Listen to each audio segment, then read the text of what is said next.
நீதிமானாய் வாடு என்று சொல்லுகிறான். நீதிமானாகிய லோத்துவுக்கு தேவ கண்களில் கிருபை கிடைத்ததாம். நீதிமானாகிய நோவாவுக்கு தேவனுடைய கண்களிலே கிருபை கிடைக்கிறது. இன்னும் நீங்க யோசேப்புக்கு பாத்தீங்க சொன்னா தேவனுடைய கண்களில் என்ன செய்ததா? கிருபை கிடைத்தது. ஏன் சொன்னா நீதியாய் வாழுகிற போது பாருங்க சொல்றாரு, இந்த கிருபை என்ன செய்திருக்கிறது?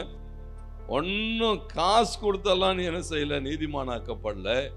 தேவன் கிருபை பாராட்டினார், தேவன் உனக்கு உதவி செய்தார், நீதிமானாக்கப்பட்டு இருக்கிறாய், நீதிமானாய் வாழ்ந்து கொண்டிரு.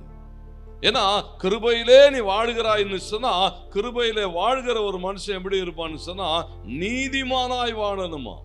ஏன்னா கிருபையினாலே நீ நீதிமானாக்கப்பட்டிருக்கிறாய். நீதிமானுக்குரிய குணாதிசயங்களை தக்க வைத்துக் கொள்ள வேண்டும். இன்றைக்கு ஆண்டவர் சொல்லுகிறார், தாவீதுக்கு அருளின அதே அந்த மாறாத நிச்சய கிருபைகளை உங்களுக்கு அருளுவேன். இங்கே அப்போஸ்தலனாகிய பவுல் சொல்லுகிறான், நான் இருக்கிறது தேவ கிருபையில இருக்கிறேன். அவர் எனக்கு அருளிய கிருபை விருதாவா இல்லை. அந்த கிருபை தான் எனக்காக என்ன செய்கிறது?